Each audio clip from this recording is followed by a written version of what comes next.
They laughed at her weight the moment she walked in. Her blind date brought friends just to mock her, but a widowed father at the next table heard everything.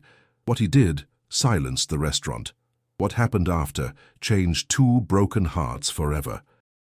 The amber glow of Edison bulbs cast warm shadows across Bellini's Ristorante, one of Charlotte's most sought-after Italian establishments.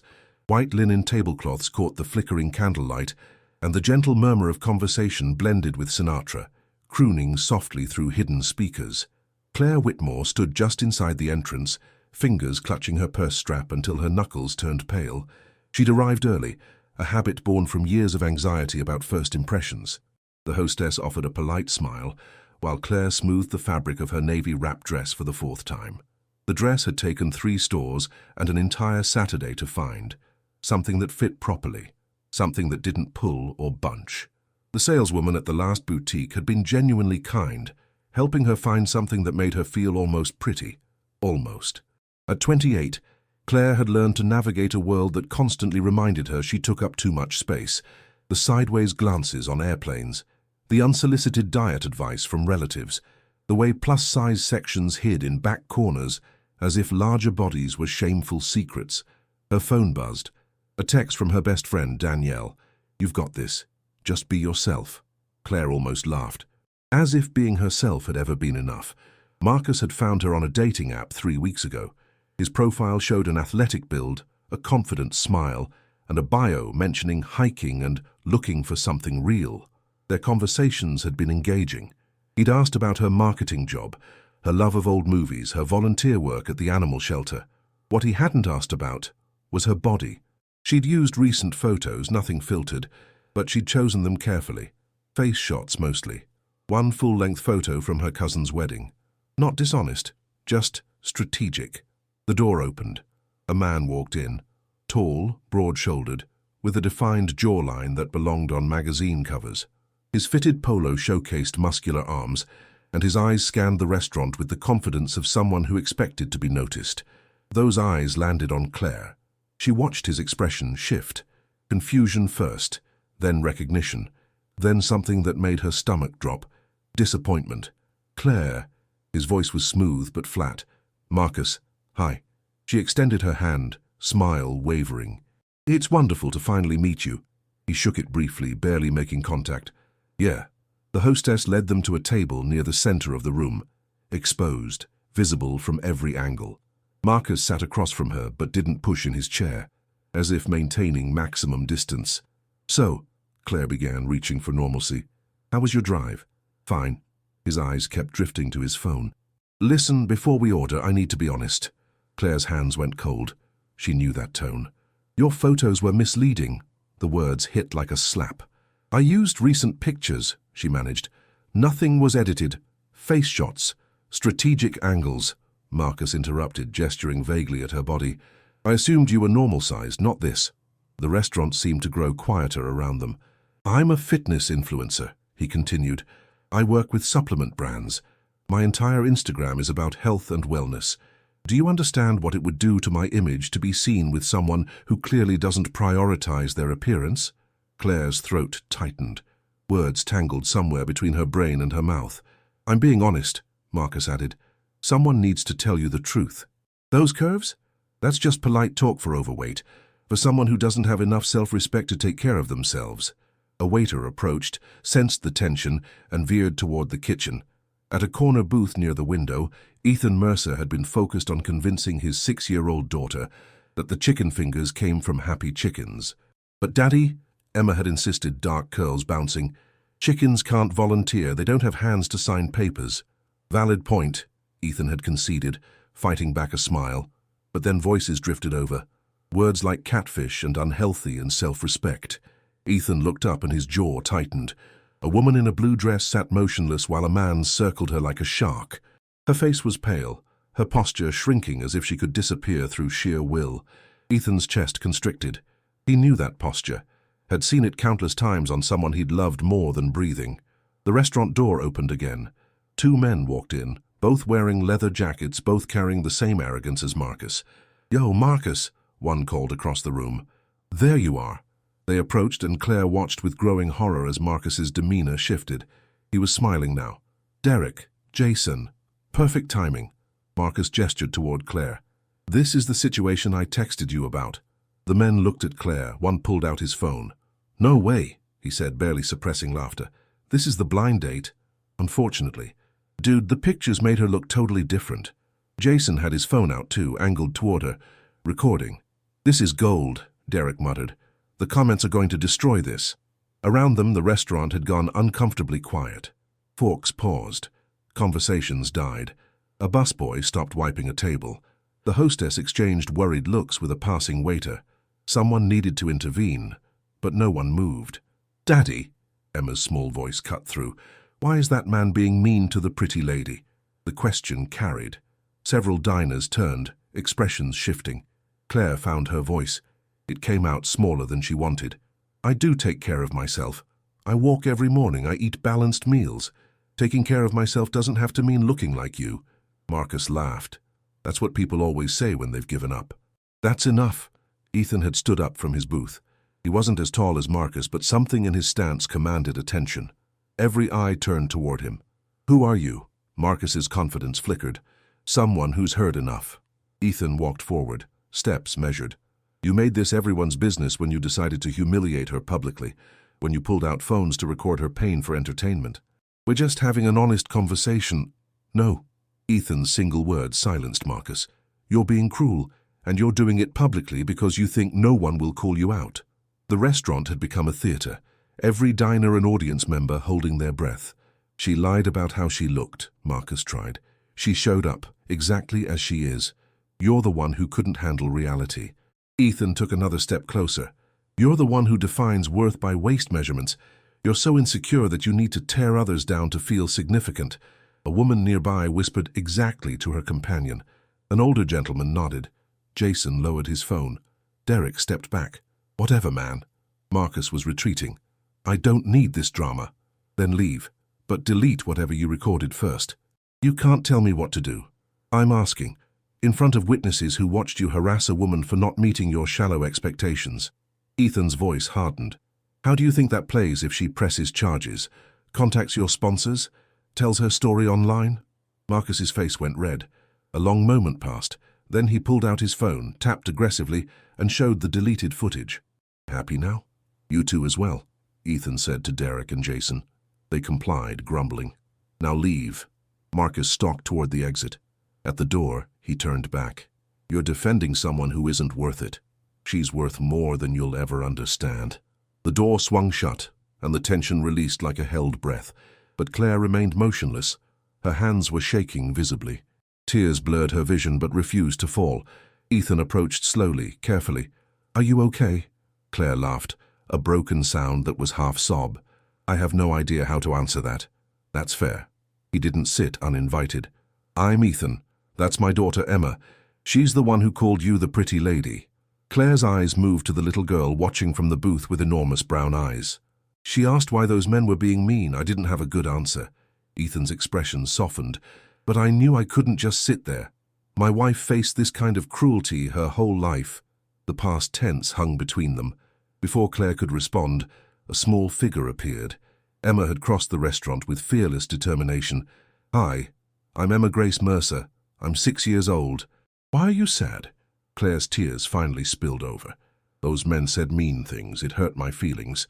Emma considered this seriously. Then she climbed into the chair Marcus had vacated. Sometimes kids at school say mean things. Because my mommy is in heaven, it makes me sad. But Daddy says mean words only hurt if we let them live inside us, so we have to kick them out. She made a kicking motion. Like this. Claire stared at this extraordinary child. Your daddy sounds very smart. He's the smartest. Emma turned to Ethan. Daddy, can the pretty lady eat with us? She looks like she needs chicken fingers and ice cream. Ethan looked at Claire, leaving the decision in her hands. You don't have to, but you're welcome to join us. Sometimes it's easier to breathe when you're not alone. Every instinct told Claire to run, to retreat to her apartment and nurse her wounds privately. But something else stirred beneath the instinct, something small and stubborn and desperately tired of hiding. Okay, she heard herself say. Emma's face broke into a radiant smile. She reached across and took Claire's hand. Come on, Terry is waiting to meet you. Who's Terry?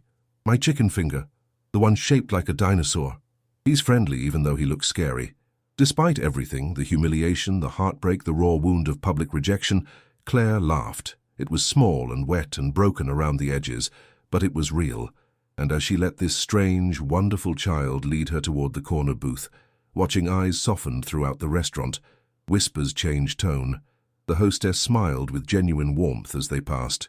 Something was beginning, something unexpected and fragile and absolutely terrifying, but for the first time in longer than Claire could remember, she didn't want to run from it. She wanted to see what happened next. The corner booth felt like sanctuary. Claire slid into the seat across from Ethan, and Emma immediately scooted closer to her, as if they'd known each other for years instead of minutes. The little girl's warmth radiated through the simple contact of their shoulders touching. "This is Terry," Emma announced, holding up a chicken nugget with great ceremony. "He's the bravest dinosaur in the whole restaurant." "He looks very brave," Claire agreed, her voice still thick from unshed tears. "He is. He protects all the other nuggets from being eaten first." Emma leaned in conspiratorially. "But between us, he's actually kind of scared. He just pretends to be brave because everyone expects him to be." Something in Claire's chest tightened. The wisdom hidden in children's words never ceased to amaze her. A waiter approached their table, the same one who had veered away from the earlier confrontation. His expression now held genuine concern. "Can I get you anything, miss? On the house, of course. After what happened," he trailed off, uncertain how to finish. "Just water, please," Claire managed. "And maybe some bread. Coming right up." He disappeared toward the kitchen with visible relief at having something constructive to do. Silence settled over the table, not uncomfortable exactly, but weighted with unspoken things. Claire studied the man across from her, really looked at him for the first time without the haze of humiliation clouding her vision. Ethan appeared to be in his early 30s, with tired eyes that crinkled at the corners when he smiled at his daughter. His brown hair was slightly disheveled, as if he'd run his fingers through it multiple times. He wore a simple button-down shirt, sleeves rolled to his elbows, revealing forearms that spoke of physical labor rather than gym vanity. But it was his hands that caught her attention. They rested on the table, steady and calm, with a thin gold band still circling his left ring finger. He noticed her looking and touched the ring unconsciously. "I should probably take it off," he said quietly. "It's been 2 years, but somehow I can't bring myself to. 2 years since my wife passed car accident." The words came out practiced, as if he'd said them countless times. A drunk driver ran a red light. She was coming home from grocery shopping. Claire's hand moved toward his without conscious thought, then stopped halfway across the table. She pulled it back, uncertain of boundaries. "I'm so sorry. Thank you." Ethan's gaze drifted to Emma, who was now arranging her remaining nuggets in what appeared to be a complex social hierarchy. She was 4 when it happened. She remembers bits and pieces, but mostly she knows her mom through photographs and stories I tell her. That must be incredibly hard. Some days more than others. He looked back at Claire, something shifting in his expression. "But tonight isn't about my grief. Tonight is about you being treated in a way no human being deserves." Claire felt her defenses rising automatically, the protective walls she'd built over years of similar encounters. "You don't have to feel sorry for me, I'm used to it." "That's exactly the problem." Ethan's voice was gentle but firm. "You shouldn't be used to it. No one should have to develop calluses against cruelty." The waiter returned with water and a basket of warm bread. Claire wrapped her hands around the cool glass, grateful for something to hold. "My wife," Ethan continued after a moment, "she struggled her whole life with how the world saw her. She was beautiful, genuinely, radiantly beautiful, but she could never see it herself, because the world kept telling her she was wrong, that her body was a problem to be solved." He paused, and Claire watched pain flicker across his features before he composed himself. "Rachel was a size 18 when I met her. I was 23, working as a junior architect at a small firm downtown. She came in to discuss renovations for a community center she managed, and I remember thinking—" He shook his head slightly. "I remember thinking I'd never seen anyone light up a room the way she did. Her laugh could change the entire energy of a space. She sounds wonderful." She was, but she never believed me when I told her she was beautiful, because she'd spent 30 years being told the opposite, by family, by strangers, by a culture that equates thinness with worth. Ethan's jaw tightened. "Do you know what that does to a person? To be told every single day in 1,000 small ways that you're not enough. Claire's throat closed. She knew exactly what that did. The night she died, Ethan said, his voice dropping lower, we'd had an argument. Nothing serious, just the kind of small disagreement married couples have. But she'd been feeling insecure that week.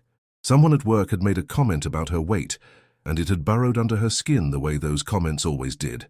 He stopped. His hands, which had been so steady, now trembled slightly. She asked me if I was embarrassed to be seen with her. After 7 years of marriage, after building a life together, having a child together, she still wondered if I was ashamed. Claire felt tears threatening again. Not for herself this time. What did you tell her? I told her she was the most beautiful woman I'd ever known, that I would choose her 1,000 times over, that anyone who couldn't see her worth was blind. Ethan's voice cracked. And then she went to the grocery store, and she never came home. Emma looked up from her nuggets, sensing the shift in her father's mood. She reached over and patted his arm with small, sticky fingers. It's okay, Daddy. Mommy is watching us from her cloud. She told me in my dream. Ethan pressed his lips together, visibly fighting for control. He covered his daughter's hand with his own. You're right, sweetheart, she is. The moment stretched, fragile and heavy. Around them, the restaurant continued its murmur of conversation and clinking glasses, oblivious to the raw intimacy unfolding in the corner booth. Claire found herself speaking before she'd decided to. I've never had someone defend me like that before. Ethan looked at her, really looked, with eyes that seemed to see past all her carefully constructed defenses. Never. My parents love me, but they've always treated my weight as something to be fixed, like a problem that better discipline could solve. My friends are supportive, but they don't really understand what it's like. They can't. She took a shaky breath. And romantic partners? Well, you saw how that usually goes. That man tonight doesn't represent all men. Maybe not, but enough of them do. Claire heard the bitterness in her own voice and hated it. Sorry, I don't mean to sound so cynical. You're not cynical. You're experienced. There's a difference. Emma had finished arranging her nuggets and was now watching the adults with unusual attentiveness for a 6-year-old. Are you going to be my daddy's new friend? She asked Claire directly. Claire nearly choked on her water. We just met, sweetie. I know, but you seem nice, and Daddy doesn't have very many friends who are girls. Emma's expression was thoughtful. He mostly just works and takes care of me. Sometimes I think he gets lonely, but he won't say so because he doesn't want me to worry. Emma, Ethan's voice held gentle warning. What? It's true. You do get lonely. I can tell because sometimes you look at Mommy's picture for a really long time. Emma turned back to Claire. Do you get lonely too? The question hit somewhere deep. Claire looked at this extraordinary child with her mother's dark curls and her father's earnest eyes, and something cracked open in her chest. Yes, she admitted. I do get lonely. Then you should be friends with us. Emma's logic was unassailable. That way, nobody has to be lonely. The simplicity of it was devastating. Claire felt tears spilling over again, and this time she didn't try to stop them. Ethan handed her a cloth napkin without comment. No awkward reassurances. No attempts to minimize her emotions. Just a quiet offering of something she needed. I'm sorry, Claire said, dabbing at her eyes. I don't usually fall apart in front of strangers. Given what you went through tonight, I think you're entitled to some falling apart. It's just, she struggled to find words. I spent 2 hours getting ready for that date, trying to look my best, hoping that maybe this time would be different. And within 30 seconds of him seeing me, I could tell it was already over, that nothing else about me mattered because my body was wrong. Your body isn't wrong. Tell that to the rest of the world. The rest of the world is often spectacularly mistaken. Ethan leaned forward slightly. Do you know what I saw when I looked at you tonight, before any of that happened? Claire shook her head, afraid to ask. I saw a woman who was brave enough to show up, who put herself out there despite knowing how cruel people can be. I saw someone who sat with dignity while being publicly humiliated, who didn't scream or throw things or dissolve into hysterics, even though she would have been justified in any of those responses. His voice softened. I saw strength, Claire. Real strength. The kind that doesn't announce itself. She didn't know how to respond. Compliments always felt like traps, precursors to conditions or corrections. You don't have to believe me, Ethan added, seeming to read her doubt. I know you've been given reasons not to trust kind words, but I'm telling you what I saw. Take it or leave it. I want to take it, Claire whispered. I just don't know how. That's okay. It took Rachel years to even begin accepting that I meant what I said. Some wounds take a long time to heal. Some never fully close. He sat back, giving her space. But the first step is finding people who see you clearly, who reflect back what's actually there instead of what society tells them should be there. Emma yawned enormously, her small jaw stretching in a way that made both adults smile despite the weight of the conversation. "Somebody's getting sleepy," Ethan observed. "I'm not tired," Emma protested, even as her eyes drooped. "I'm just resting my face." Claire laughed, a real laugh this time, unburdened by pain. "I've never heard it described that way." "She's full of creative explanations." Ethan's affection for his daughter was palpable. "Last week she told me she wasn't refusing to eat her vegetables. She was just giving them more time to become delicious." "Did it work?" She got an extra 5 minutes before the broccoli went back on her plate. They shared a smile, and something shifted in the air between them. Not romantic, not yet, but something warmer than strangers, something that felt like the beginning of understanding. "I should let you get her home," Claire said reluctantly. She wasn't ready for this evening to end, this unexpected pocket of warmth in what had been a devastating night, but she also recognized that she was clinging to strangers' kindness, like a lifeline, and that felt dangerous. "Can I ask you something first?" Ethan said. "Of course. Do you have someone to talk to tonight? Someone who can be there for you when the adrenaline wears off and everything hits?" Claire thought of her empty apartment. Her cat, Mr. Darcy, who was excellent company but limited in his conversational abilities. "I'll be fine." "That's not what I asked." She met his eyes, surprised by his perception. "My friend Danielle. She'll want a full report anyway." "Good." Ethan pulled out his phone. "Can I give you my number? Not for any romantic reason," he added quickly, "but in case you need someone to talk to, someone who understands." Claire hesitated. Every instinct screamed caution. Men didn't offer kindness without expectations. But this man had defended her without knowing her name, had shared his grief with a stranger in a restaurant booth, had raised a daughter who saw beauty where others saw flaws. "Okay," she said. They exchanged numbers while Emma drowsed against Ethan's shoulder. The restaurant had begun to empty, servers clearing tables and dimming lights. At the door, they paused. The night air was cool and carried the scent of impending rain. "Thank you," Claire said, "for everything. I don't know what would have happened if you hadn't—" "You would have survived," Ethan interrupted gently. "You've survived before, but I'm glad you didn't have to survive alone tonight." Emma lifted her head from her father's shoulder, fighting sleep for one more moment. "Bye, Claire," she mumbled. "You're really pretty. Don't let anyone tell you different." Claire's heart clenched. "Bye, Emma." "Thank you for sharing Terry with me." "He liked you," Emma said seriously. "He told me." Ethan smiled apologetically. "She has a very rich inner life." "I can tell." Claire stepped back, creating distance before she did something embarrassing like cry again. "Drive safe." "You too, and Claire." She paused. "What happened tonight says nothing about your worth. Remember that." She watched them walk to their car, Ethan carrying his daughter like the most precious cargo in the world. Emma's small hand waved over his shoulder until they disappeared into the vehicle. Claire stood alone in the parking lot, the night settling around her like a familiar blanket. Her phone buzzed, probably Danielle demanding updates. But before she answered, she let herself feel it, all of it.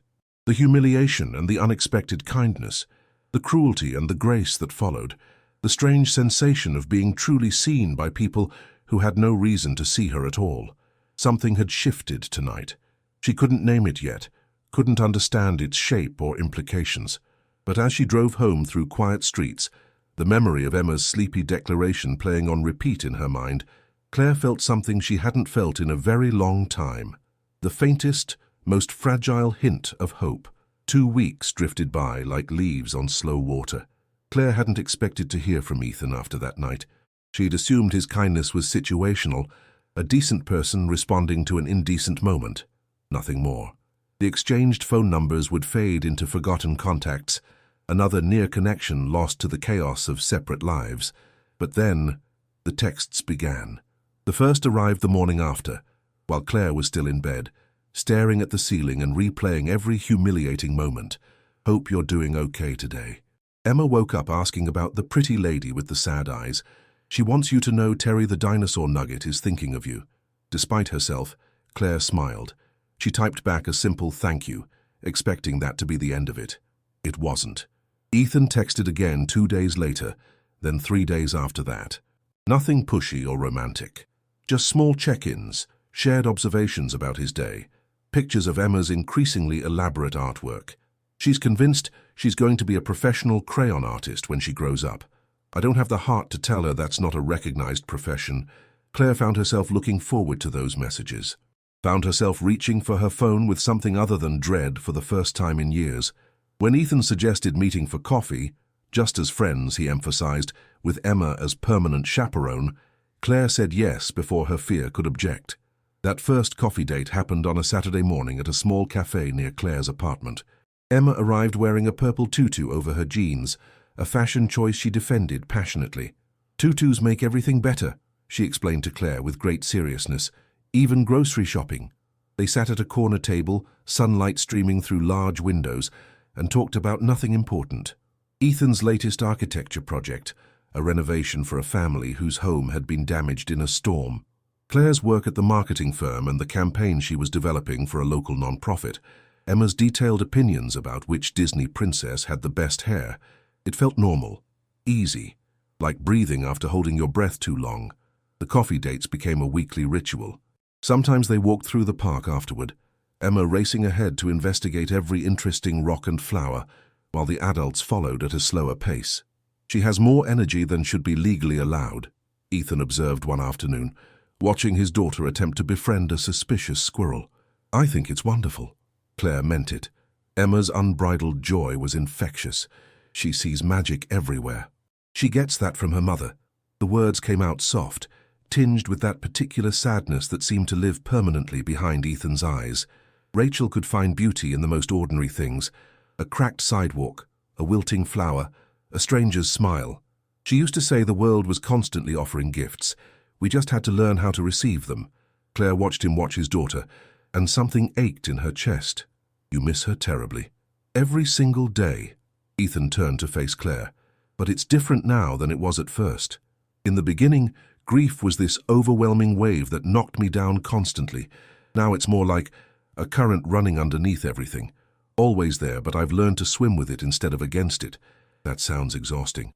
Sometimes, but Emma needs me present, not drowning. So I keep swimming. He smiled slightly. And lately, having someone to talk to has helped more than I expected. Claire felt heat rise to her cheeks. She looked away, uncomfortable with the implication. Ethan, I need to be honest about something. Okay. I don't know what this is. She gestured vaguely between them. These coffee dates, the texts, the walks in the park. I keep waiting for the other shoe to drop, for you to realize that you've invested kindness in the wrong person. Ethan was quiet for a long moment. Emma had given up on the squirrel and was now spinning in circles on a patch of grass, arms outstretched, face tilted toward the sky. Can I tell you something about Rachel? He finally said. Claire nodded, uncertain where this was heading. When we first started dating, she tried to sabotage things constantly. Not maliciously, she just couldn't believe I actually wanted to be with her. She'd pick fights over nothing. She'd cancel plans at the last minute. She'd push me away and then cry when I gave her space. That sounds difficult. It was confusing as hell, Ethan admitted. But I started to understand what was happening. She'd been hurt so many times that she was trying to control the inevitable rejection. If she pushed me away first, at least she'd know when the pain was coming. Claire's throat tightened. She recognized that pattern intimately. One night, about 3 months into our relationship, she finally broke down and told me the truth. That she'd never believed anyone could really love her. That she was waiting for me to see her clearly and leave. That every kind word I said felt like a lie she couldn't afford to believe. What did you do?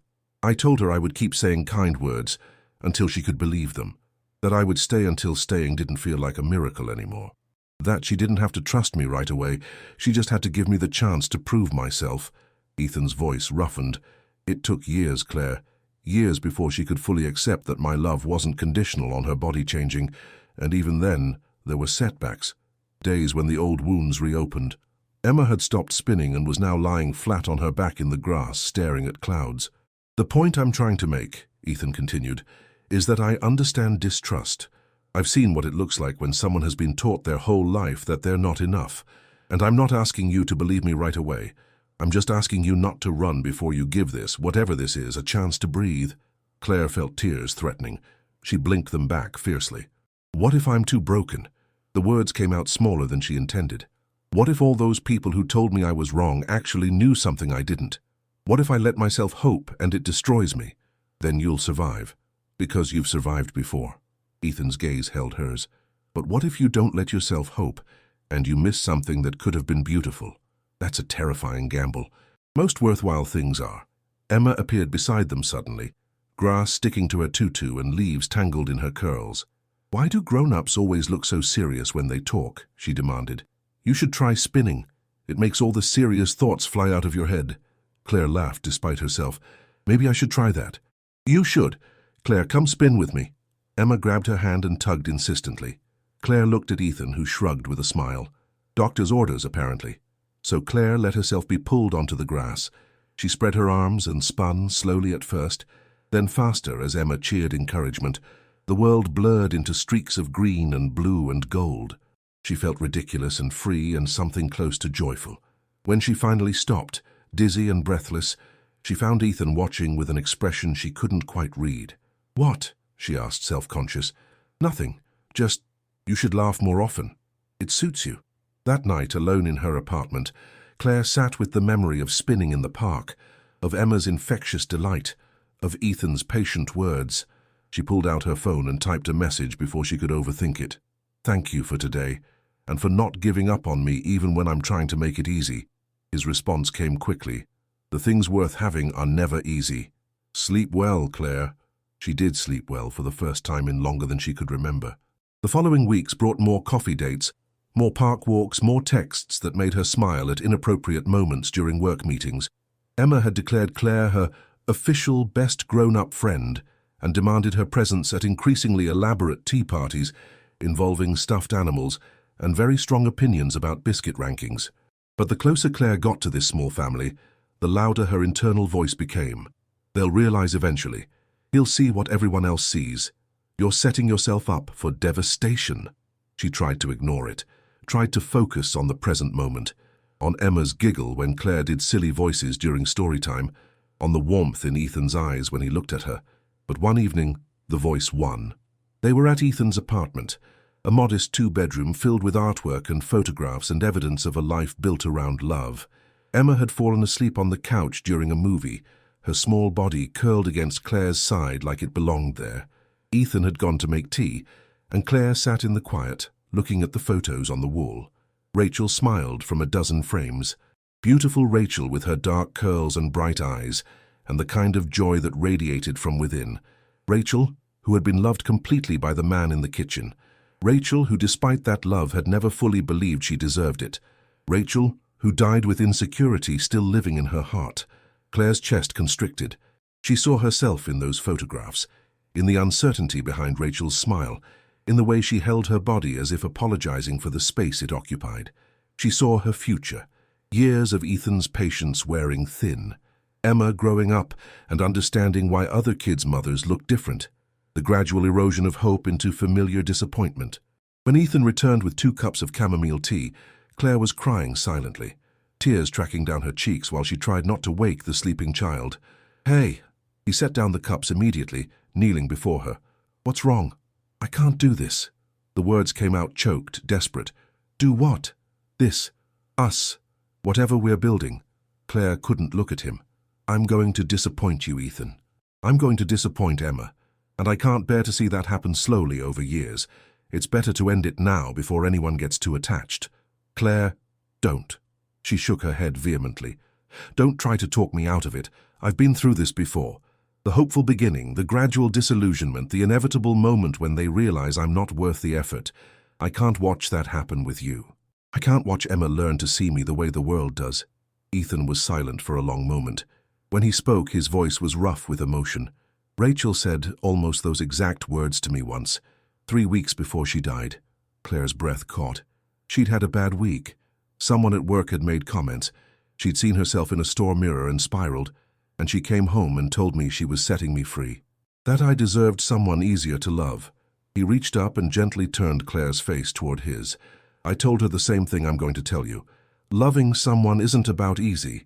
It's about choosing them every day, even when it's hard. Especially when it's hard. And I choose Rachel. I chose her every single day we had together. I would have chosen her for 50 more years if I'd been given the chance." Tears streamed down Claire's face. Emma stirred slightly but didn't wake. "I can't promise you that nothing bad will ever happen," Ethan continued. "I can't promise that no one will ever be cruel to you again, or that you'll magically start believing you're worthy of love, but I can promise that I will be here showing up, for as long as you'll let me. And Emma will be here seeing you exactly as you are, which, by the way, is someone she thinks hung the moon." "I'm scared," Claire whispered. "So am I. Terrified, actually, because I wasn't planning to feel anything for anyone again. And then you showed up in that restaurant, being publicly destroyed and still holding on to your dignity, and something in me recognized something in you." He brushed a tear from her cheek. "We're both scared, but maybe we could be scared together." Claire looked at this man who had lost so much and still opened his heart, at the sleeping child who had declared her pretty without hesitation, at the photographs of a woman who had struggled with the same demons Claire faced. "I don't know how to do this," she admitted. "Neither do I. We'll figure it out as we go." "What if I push you away again? Then I'll give you space and wait, and when you're ready, I'll still be here." The simplicity of it broke something open in Claire. All the carefully constructed walls she'd built to protect herself began to crack. "Okay," she breathed. "Okay." Emma chose that moment to stir awake. She blinked up at Claire with sleepy eyes. "Why are you crying? Did you watch something sad?" "Happy tears," Claire managed. "Sometimes grown-ups cry when they're happy." "That's weird." Emma yawned and snuggled closer. "But okay. Can you stay for breakfast tomorrow? I want to show you the picture I drew." Claire looked at Ethan over his daughter's head. He nodded slightly. "I'd love to stay for breakfast."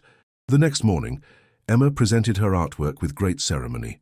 A crayon drawing on construction paper, slightly crumpled from being carried everywhere for days. 3 figures stood in a field of flowers. A tall man with brown scribbles for hair, a small girl in a purple dress, and a woman with wavy lines representing chestnut hair and a smile that took up half her face. Underneath, in Emma's wobbly handwriting, were 4 words: "My family, I love." Claire held the picture with trembling hands. "That's you," Emma explained, pointing to the smiling woman. "I made you really pretty because you are, and I put you next to me and Daddy because that's where you belong." Claire pulled the little girl into a fierce hug, tears spilling over, where she belonged. Maybe, just maybe, she was starting to believe it. A month had passed since the night Claire almost walked away. 30 days of morning texts and evening calls, of weekend adventures to the zoo, where Emma insisted on visiting every single animal twice, of quiet dinners at Ethan's apartment, where Claire helped with homework and bedtime stories, and all the small rituals that make up a family. She was falling in love. The realization terrified her, not just with Ethan, though that feeling grew stronger each day, but with Emma's unbridled affection, with the life they were building together, with the version of herself she was becoming in their presence. When Ethan mentioned Thanksgiving, Claire's stomach dropped. "My family does this big dinner every year," he explained over coffee. "My parents host. My brother comes with his wife and kids. It's chaotic and loud, and my mother makes enough food to feed a small army." Claire stirred her latte, avoiding his eyes. "Sounds lovely. I want you to come." The words hung between them. Claire felt the familiar panic rising. "Ethan, I don't know if that's a good idea." "Why not?" "Because your family will judge me. Because they'll wonder what you're doing with someone like me. Because your mother will look at me and see every reason I'm wrong for her son. It's just, meeting the family is a big step. We've been spending almost every day together for a month. Emma already considers you family." He reached across the table and took her hand. "I want the people I love to meet the person I'm falling for." Claire's heart stuttered. He hadn't said those words before, falling for. What if they don't like me? Then they'll have to get used to disappointment. "Because you're not going anywhere." He squeezed her hand. "Unless you want to." She didn't want to. That was the problem. She wanted this so badly it hurt. "Okay," she heard herself say. "I'll come." The drive to Ethan's parents' house took 40 minutes. Claire spent every one of them fighting the urge to ask him to turn around. Emma chattered happily from her car seat, oblivious to Claire's anxiety. She was wearing her fancy dress, a velvet creation with a full skirt that she'd chosen herself, and clutching a handmade card for her grandparents. "Grandma makes the best pie," Emma announced, "and Grandpa always lets me have extra whipped cream when she's not looking." "That sounds like a very important tradition," Claire managed. "It is, and now you get to be part of it." Claire's hands twisted in her lap. She'd changed outfits 4 times that morning, finally settling on a deep burgundy dress that Danielle had helped her choose. Something elegant but not trying too hard. Something that said, "I belong here," even when every fiber of her being screamed the opposite. The house was beautiful, a large colonial with a wraparound porch and leaves scattered artfully across the lawn. Several cars already lined the driveway. "Ready?" Ethan asked as he parked. "No." He leaned over and kissed her forehead. "You're going to be fine. And if anyone makes you uncomfortable, we leave, no questions asked." They walked up the path together, Emma racing ahead to bang on the door. It opened to reveal a tall woman with silver-streaked hair and Ethan's eyes. "There's my grandbaby." She scooped Emma into her arms, covering her face with kisses. "I've missed you so much." Then her gaze shifted to Claire, the warmth cooled by several degrees. "You must be Claire." Her tone was polite but measured. "Ethan's told us about you. Thank you for having me, Mrs. Mercer. Please, call me Diane." But the invitation felt hollow. Inside, the house buzzed with activity. Ethan's brother Daniel was wrestling with his 2 sons in the living room. His wife Sarah emerged from the kitchen, wiping her hands on an apron. An older man who could only be Ethan's father rose from an armchair with a warm smile. "So you're the one who's got my son smiling again." He shook Claire's hand firmly. "I'm Robert. Welcome to the chaos." His greeting felt genuine, and Claire relaxed slightly. The afternoon unfolded in a blur of introductions and small talk. Sarah was friendly, asking about Claire's work and sharing stories about surviving the early years of motherhood. Daniel made easy conversation about sports and weather. The nephews mostly ignored the adults in favor of chasing Emma through the house. But Claire noticed the glances. Nothing overt, just quick looks exchanged between family members when they thought she wasn't watching. The way Diane's smile tightened whenever Ethan touched Claire's arm. The slight pause before Daniel's wife complimented her dress, as if searching for something positive to say. The whispers in the kitchen when Claire excused herself to use the bathroom. Then, certainly different from Rachel. "Ethan seems happy, that's what matters. But don't you think she's a bit—" Claire stood frozen in the hallway, heart pounding. She didn't hear the rest. She didn't need to. When she returned to the living room, she found Emma on her lap almost immediately, showing her a picture book about turkeys. The child's presence was grounding, a reminder of why she was here. Dinner was announced, and everyone migrated to the formal dining room. The table was gorgeous. Crystal glasses, china plates, centerpieces of autumn flowers. Claire found her seat next to Ethan, Emma on his other side. Robert said grace, and then the chaos of passing dishes began. "Claire, what do your parents do?" Diane asked from the head of the table. "My father's a retired postal worker. My mother was a school secretary before she retired." "How nice." The words dripped with something Claire couldn't quite name. "And you work in marketing, was it?" "Yes. I'm a senior coordinator at Patterson and Associates." "I see." Diane served herself a precise portion of green beans. "Rachel was a teacher, you know, 3rd grade. The children absolutely adored her." The comparison landed like a stone in still water. Claire felt the ripples spread through the room. "Mom," Ethan's voice carried warning. "I'm just making conversation, dear. Claire should know about the woman who came before her. It's only fair." "Rachel was wonderful," Claire said carefully. "Ethan's told me so much about her. Has he told you how much weight she lost before the wedding?" Diane's smile was sharp. "She worked so hard, I was so proud of her dedication." The table went quiet. Sarah's fork paused midway to her mouth. Daniel stared at his plate.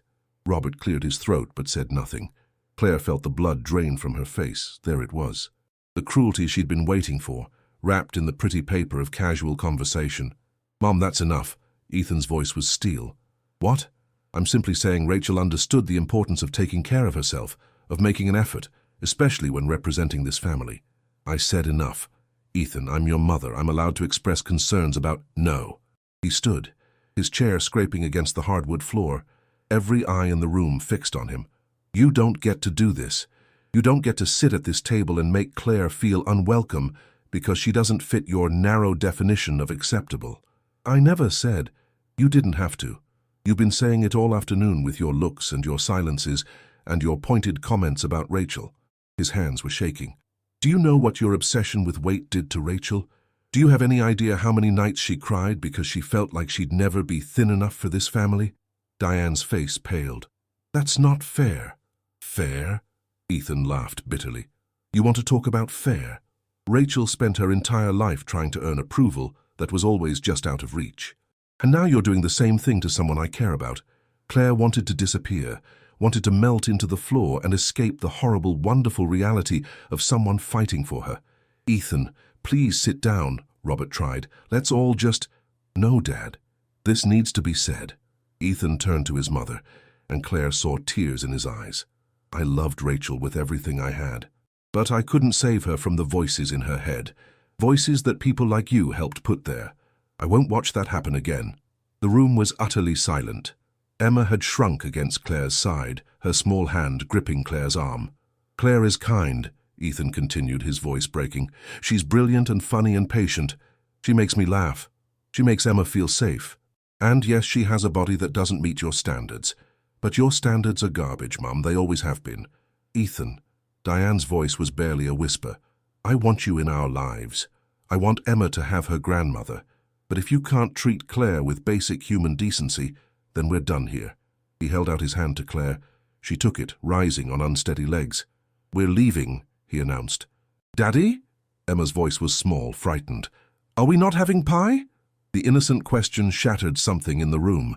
Diane's composure cracked, tears spilling down her cheeks. Ethan, wait. She stood, hands pressed to the table. Please. I'm sorry. I didn't realize. You never do. Please don't go. The words came out broken. I was wrong. I know I was wrong. About Rachel, about Claire, about all of it. She looked at Claire directly for the first time. I'm so sorry. I've spent so many years being cruel without even seeing it as cruelty. Claire stood frozen, unsure how to respond. My own mother did the same to me, Diane continued, her voice ragged. Commented on every bite I ate. Made me feel like I was never small enough, never good enough. And instead of breaking that cycle, I passed it on. She sobbed. I passed it to Rachel, and now I was doing it to you. The confession hung in the air, raw and unexpected. Emma pulled free from Claire and walked to her grandmother.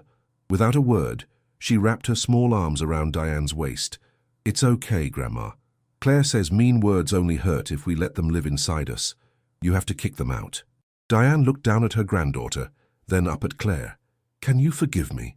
Claire thought about all the people who had hurt her and never apologized, the dates who mocked her, the strangers who commented, the family members who suggested diets. None of them had ever looked at her with the raw remorse she saw in Diane's eyes. I can try, Claire said softly. That's all any of us can do. The dinner resumed, subdued but somehow lighter. Diane made visible effort to include Claire in conversation. Robert kept her wineglass filled. Sarah squeezed her hand under the table. Later, while the adults cleaned up, Claire found Emma sitting alone in the living room, her fancy dress wrinkled and her face troubled. Hey, sweet girl, what are you thinking about? Emma looked up with wet eyes. Is Grandma going to make you go away?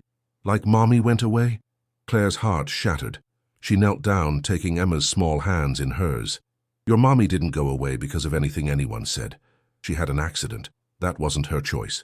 But she was sad a lot, because people said mean things. Emma's lip trembled. I don't want you to be sad. I don't want you to go away. Claire pulled the little girl into her arms, holding her tight. I'm not going anywhere, Emma, I promise. Pinky, promise. Claire extended her pinky. Emma hooked hers around it, holding on like a lifeline. Pinky, promise. Ethan found them like that, wrapped around each other in the fading light. He didn't say anything, just sat down beside them and added his arms to the embrace. 3 people. 2 broken hearts learning to heal. 1 little girl who saw the world clearly. Maybe that was enough to build something beautiful. 6 months can change everything. Claire stood in front of her bathroom mirror, studying her reflection with new eyes. The same body, the same curves, the same face that had been mocked in a restaurant on a night that felt like another lifetime, but different eyes looking back. She was learning to see herself the way Ethan saw her, the way Emma saw her. Not perfect, she would never claim perfection, but worthy, present, enough. Therapy had helped. Dr. Patterson, a warm woman with silver braids and an office full of plants, had guided Claire through decades of accumulated pain. They'd unpacked the childhood comments that had burrowed deep, the teenage rejections that had shaped her self-image, the adult experiences that had confirmed every cruel message she'd internalized. You've been at war with your body for 30 years, Dr. Patterson had observed during their third session. That's exhausting. What would it feel like to call a truce? Claire hadn't known how to answer then, but slowly, session by session, she was learning. She'd also started writing. It began as private journaling, raw, unfiltered entries about her journey towards self-acceptance. But Danielle had read one entry over her shoulder and insisted Claire had something worth sharing. Other women need to hear this, Danielle had argued. Women like us who've spent their whole lives apologizing for existing. So Claire had started a blog. Nothing fancy, just honest words about living in a larger body in a world designed for smaller ones, about finding love when you've been told you're unlovable, about the daily choice to show up and take up space unapologetically. The response had overwhelmed her. Hundreds of messages from women who recognized themselves in her stories, mothers who wanted their daughters to grow up differently, grandmothers who wished they'd had these words decades ago. The blog had grown into something Claire never expected, a community of women supporting each other through the noise of a culture that constantly told them they were wrong. This morning, though, Claire wasn't thinking about the blog. She was thinking about the email that had arrived last night. Marcus Davidson, the man who had humiliated her in that restaurant, the man whose cruelty had inadvertently led her to Ethan and Emma. His name in her inbox had made her stomach clench. Claire, I know I'm probably the last person you want to hear from, but I need to say something, and I hope you'll read this before deleting it. She had read it 3 times. His fitness influencer career had collapsed. Sponsors had dropped him after someone from the restaurant that night posted about what they'd witnessed. The story had gone viral. Not his version, but the truth. Comments sections had turned brutal. His carefully cultivated image had crumbled. I'm not writing to make excuses or ask for sympathy. I'm writing because I've had 6 months to think about who I was that night, and I'm ashamed. I treated you like you weren't human. I brought friends to witness your humiliation like it was entertainment. I said things that no person should ever say to another. I've been in therapy. I've been examining why I thought cruelty was acceptable, why I measured worth in muscle mass and body fat percentages. The answers aren't pretty, but I'm facing them. I don't expect your forgiveness. I don't deserve it. But I needed you to know that I'm sorry. Genuinely, deeply sorry. And I hope you found the happiness you deserve. The happiness I tried to convince you didn't exist for people who looked like you. That was a lie. I was the broken one, not you. Claire had stared at those words for a long time. Now, getting ready to leave her apartment, she thought about what to do with them. Part of her wanted to respond with anger, to unleash all the pain he'd caused. Part of her wanted to ignore the message entirely, to deny him even the acknowledgement of a reply. But a larger part, the part that had grown over 6 months of healing, recognized something important. His apology didn't change what he'd done. It didn't erase the humiliation or undo the damage. But holding on to rage would only poison her own heart, and she'd worked too hard to let bitterness take root now. She typed a brief response. I appreciate you reaching out. What happened that night was devastating, but it also led me to people who changed my life. I'm choosing to release the anger I carried toward you. I hope you continue your healing journey. But this is goodbye.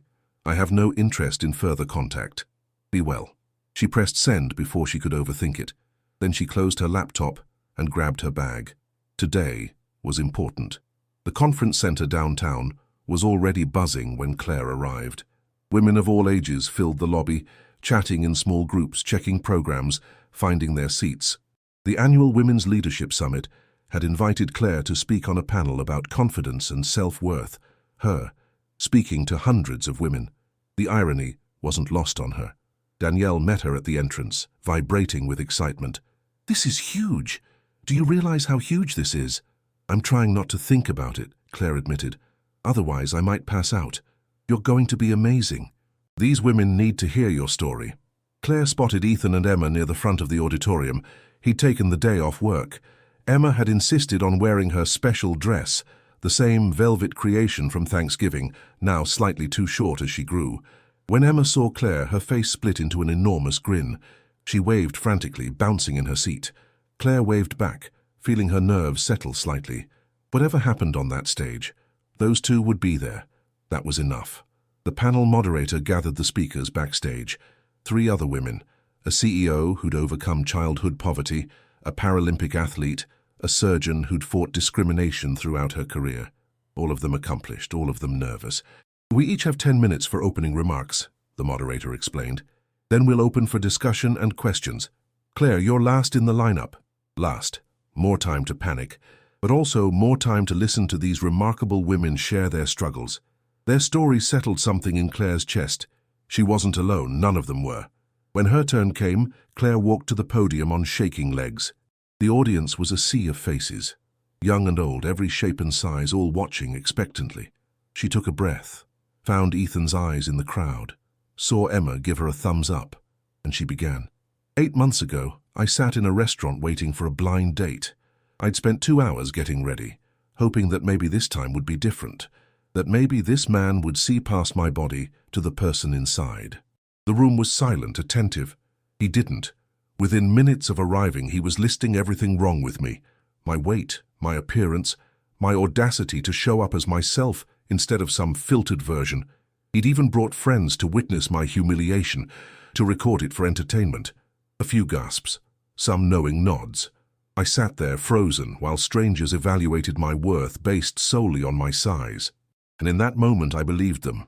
I believed I was exactly as worthless as they said, because I'd spent 30 years being told the same thing in different ways. By family, by classmates, by strangers on the street, by a culture that treats larger bodies as problems to be solved. Claire paused, steadying herself. But then something unexpected happened. A man at the next table stood up, a complete stranger. He told my date that cruelty reveals character, not of the victim but of the person being cruel. He defended someone he'd never met, simply because it was right. She found Ethan again. He was wiping his eyes. That stranger became my partner. His daughter became someone I love as if she were my own, and through them I learned something I'd never believed possible. Claire's voice strengthened. I learned that I didn't need to change my body to deserve love. I needed to change my belief that my body defined my worth. I needed to stop waiting for the world's permission to exist. I needed to take up space unapologetically because I have every right to be here. The audience was rapt. Real transformation isn't about shrinking yourself to fit society's mold. It's about expanding your understanding of your own value. It's about choosing every single day to reject the lies you've been told about yourself. It's about finding people who see you clearly and slowly learning to see yourself through their eyes. She looked at Emma, who was sitting perfectly still, absorbing every word. I'm not fixed. I still have hard days. I still hear that critical voice sometimes. But now I have other voices too, voices that remind me I'm worthy, I'm enough, I'm beautiful in ways that have nothing to do with size, and I'm raising the next generation to know those truths from the start. Claire stepped back from the podium. We can't always control what others say to us, but we can control what we believe. We can choose to evict the cruelty that's taken up residence in our hearts. We can build communities that celebrate every body instead of policing them. She took a final breath. If you leave here with one thing, let it be this. You are not a problem to be solved. You are a person to be celebrated.